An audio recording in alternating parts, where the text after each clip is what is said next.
Quinta-feira, 7 de agosto. Meu querido irmão, minha querida irmã, estamos entrando na sua vida e muito gostaríamos de entrar no seu coração para aí semear a palavra de Deus, que é sempre a grande orientação para a nossa vida. Nesta quinta-feira da 18ª semana do tempo comum, a liturgia nos apresenta o Evangelho de São Mateus, capítulo 16, versículos de 13 a 23. Naquele tempo, Jesus foi à região de Cesareia de Filipe e ali perguntou aos seus discípulos: quem dizem os homens ser o Filho do Homem? Eles responderam: alguns dizem que é João Batista, outros que é Elias, outros ainda que é Jeremias ou algum dos profetas. Então Jesus lhes perguntou: e vós, quem dizeis que eu sou? Simão Pedro respondeu: tu és o Messias, o Filho do Deus vivo. Respondendo, Jesus lhe disse: feliz és tu, Simão, filho de Jonas, porque não foi um ser humano que te revelou isso, mas o meu Pai que está no céu. Por isso eu te digo que tu és Pedro, e sobre esta pedra construirei a minha igreja, e o poder do inferno nunca poderá vencê-la. Eu te darei as chaves do reino dos céus. Tudo que tu ligares na terra será ligado nos céus. Tudo que tu desligares na terra será desligado nos céus. Jesus então ordenou aos discípulos que não dissessem a ninguém que ele era o Messias. Jesus começou a mostrar aos seus discípulos que devia ir a Jerusalém e sofrer muito da parte dos anciãos, dos sumos sacerdotes e dos mestres da lei, e que devia ser morto e ressuscitar no terceiro dia. Então Pedro tomou Jesus à parte e começou a repreendê-lo, dizendo: Deus não permita tal coisa, Senhor, que isso nunca te aconteça. Jesus, porém, voltou-se para Pedro e disse: vai para trás, Satanás.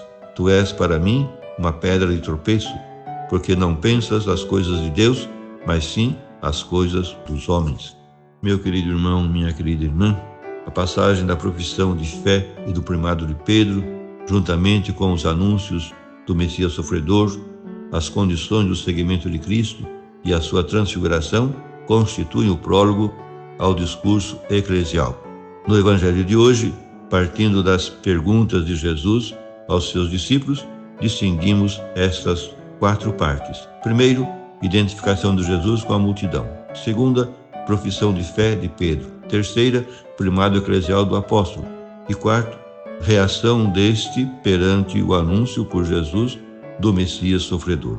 A confissão de Pedro no texto de Mateus não se limita à messianidade de Jesus, como em Marcos e Lucas, mas chega até a sua divindade.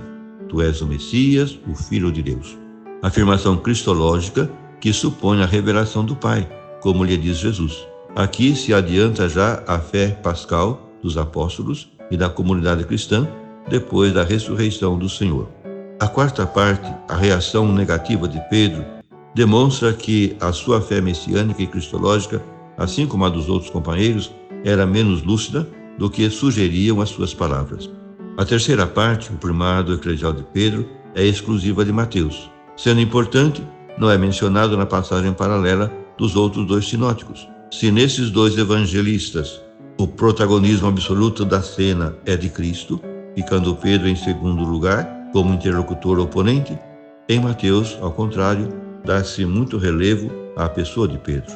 Não podemos ignorar que o texto do primado tem sido polêmico na história eclesial e no campo da exegese bíblica e da teologia. Polêmica que alcança o seu auge nessas palavras de Jesus: tu és Pedro, e sobre esta pedra edificarei a minha igreja. O texto tem enorme importância para a fundamentação bíblica e teológica da cátedra de Pedro, o seu primado eclesial e a sua relação com o colégio apostólico dos bispos, assim como a igreja dos irmãos separados. A tradição católica aceitou sempre o texto como autêntico, mas os biblistas protestantes dos finais do século XIX e princípio do século XX consideraram-no como acrescentado no século II pela comunidade de Roma em prol do papado. Hoje a opinião comum entre os especialistas que a passagem é autêntica, isto é, palavra de Jesus, se bem que a maioria pense que seu momento foi nas aparições pascais. A pedra angular e o alicerce da igreja é o próprio Cristo, como diz São Paulo repetidas vezes. Por isso, não a vencerá o poder do inferno ou a porta do Hades, segundo o original grego. como personificação aqui da morte e do mal. Não obstante, por disposição de Jesus, o alicerce visível da permanência e comunhão eclesial é a cátedra de Pedro, o seu vigário, na colegialidade com os bispos sucessores dos apóstolos. A comunhão é um conceito básico na atual visão teológica da Igreja, mas é também um dos aspectos que a história das heresias e cismas evidenciou como mais vulnerável por várias razões: intransigência de uns e de outros quando surgem situações conflituosas, atitude autônoma a respeito da Igreja institucional por parte de alguns fiéis que, não obstante, se diziam crentes, se bem que mais ou menos praticantes, e finalmente por uma atitude de crítica destrutiva, reducionista, perante as inevitáveis falhas humanas dos membros que compõem o povo de Deus, a Igreja de Cristo. Por fim, rezemos. Nós te bendizemos, Pai, porque Cristo, teu Filho, pedra angular e alicerce da Igreja, teu povo, vive hoje como ontem em nós, pelo Espírito. Faz de nós uma comunidade santificada pelo teu amor, e não permitas que deixemos estéril a sua escolha, frustrando as tuas esperanças nesta hora do mundo. Cremos na Igreja, que é comunhão de irmãos, presidida por pastores que Cristo lhe deu.